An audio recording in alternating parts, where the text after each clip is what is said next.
혹시 내년에 입주를 생각하시거나 임대를 원하시는 분들은 끝까지 한번 봐주세요.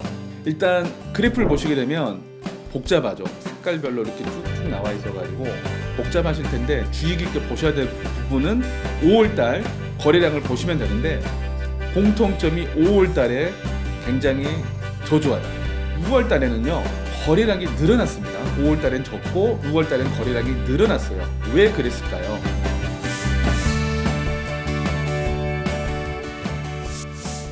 안녕하십니까. 부동산 용남매 박수장입니다.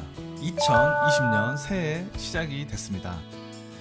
많은 분들이 2020년도는 김포시에 입주 물량이 굉장히 많아가지고 많은 부동산에 어려움이 있을 거다라고 생각을 하고요. 그리고 또 누군가에게는 이번 이 입주 물량이 많은 시기가 좋은 내 집 마련을 할 수 있는 기회라고 생각합니다. 그래서 2019년 하반기 분양권 거래량 중에서 가장 많은 거래량을 보여준 3개 단지를 소개해 보겠습니다. 일단 캐슬앤 파밀리의 캐파라 그러죠. 그리고 향산 힐스테이트 필스라 그러고요. 그리고 메트로 자이 메자라고 부르는데요. 일단 캐파 그리고 힐스 메자 거래량 그래프를 보시겠습니다. 전체적인 거래량을 먼저 보겠습니다. 그래프를 1년 중에 거래량에서 10월달, 11월달에 가장 많은 거래량을 보여주고 있습니다. 그래서 거래 건수의 차이는 조금 있겠지만 전체적인 거래 그래프의 흐름은 거의 비슷한 걸 볼 수가 있네요. 그래서 캐파 2단지를 보시게 되면 10월달, 11월달 가장 많은 거래가 이루어졌고요. 그리고 12월은 10월달 기준으로 대략 절반 정도 거래량을 보여주고 있는 양상입니다. 그래서 이유를 찾아보면 일단 평균적으로 대략 25건 정도가 매월 거래가 됐었는데 10월달에는 60여 건이 넘었던 이유는 10월달에 도시철도 개통이 있었고요. 그리고 두 번째로 서울 부동산의 훈풍 영향으로 가장 많은 거래 건수를 보여줬습니다. 이때 제가 확인한 걸로는 계약하신 분들이 이 시기에는 거의 실거주로 들어오셨어요. 그래서 실거주로 서울이나 인천 쪽에서 많이 넘어온 걸로 제가 기억을 하고 있습니다. 그리고 캐파 1단지를 보게 되면 1단지도 2단지와 똑같이 그런 그래프 흐름을 보여주고 있고요. 그리고 향산 힐스테이트도 10월 가장 많은 거래량을 보여줬습니다. 1단지, 2단지 거의 비슷하게 볼 수가 있습니다. 그리고 메트로 자이 2단지가 가장 많은 거래량을 보여주는데요. 메트로 자이가 김포시 분양권에서는 가장 많은 거래량을 보여줬습니다. 그래서 10월과 11월, 12월까지 합치게 되면 2단지만 하더라도 대략 130여 건 정도 거래가 된 것 같습니다. 그리고 메트로 자이 1단지와 3단지 이렇게 거래량을 보실 수가 있습니다. 그래서 지금 거래됐던 금액들의 평균값과 그리고 기존에 인근에 있던 34평 아파트 금액의 평균값을 제가 표로 한번 정리를 해봤는데요. 우선 캐파 1, 2단지 옆에는 입주 10년차 정도 된 수기마을이 있고요. 그리고 향산 힐스테이트 인근에는 풍무동 푸르지오와 센트럴 푸르지오가 있습니다. 그리고 메트로 자이 인근에는 최근에 입주했던 아이파크가 있습니다. 그래서 입주했던 아파트와 입주할 아파트 금액에 대해서 한번 알아보는 시간을 가져볼게요.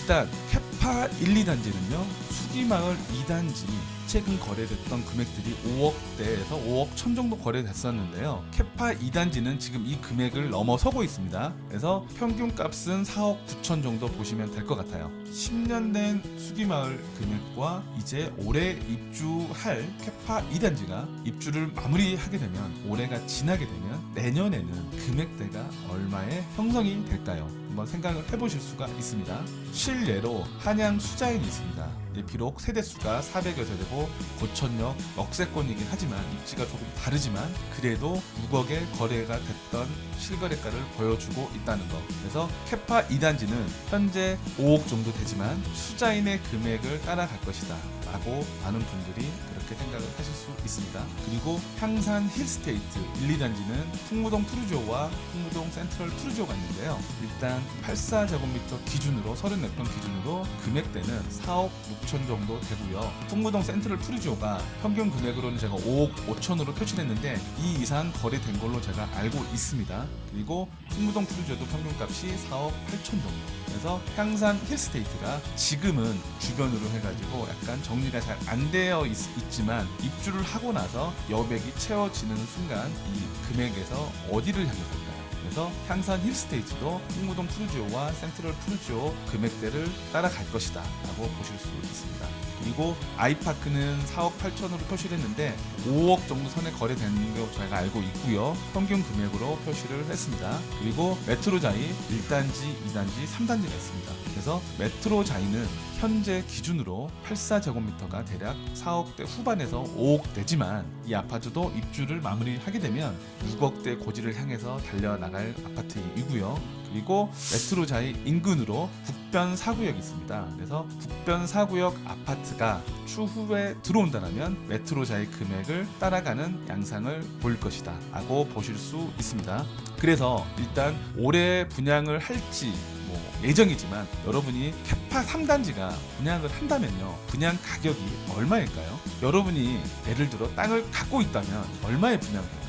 간단하게 볼게요. 캐파 2단지가 대략 4억대 후반, 5억대 거래가 되고요. 10년차 아파트가 5억 정도 거래가 됩니다. 그럼 지금 분양을 해서 23년도에 이게 입주를 하게 된다면 3년 뒤에 아파트 금액이 물가 상승률 감안했을 때 제가 볼 때는 캐파 2단지를 저렴하게 잡아서 4억 7천 잡고 3년 뒤에 만들어질 아파트다 라고 하면 5억 정도의 분양가를 책정하지 않을까요? 제가 볼 때는 이것도 보수적입니다. 입장을 바꿔서 여러분이 토지주라 그러면 이 정도 시세라 그러면 5억 정도 받는 게 그렇게 욕심일까요? 2020년 입주 물량이 지나가면요, 김포에는 물량이 22년도까지는 거의 없습니다.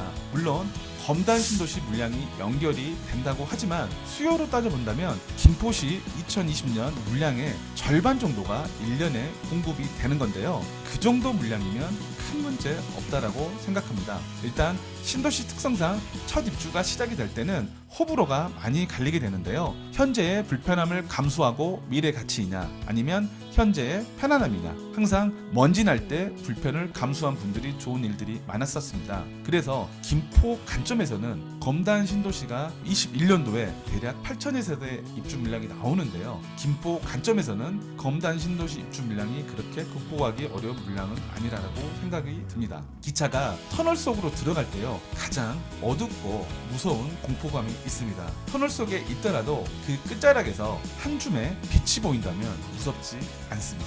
2020년 입주 물량의 피크는 여름인데요. 그 시기만 지나가면 터널의 끝자락이라고 생각합니다. 그 다음에는 어떻게 되냐고요? 당연히 우상향입니다.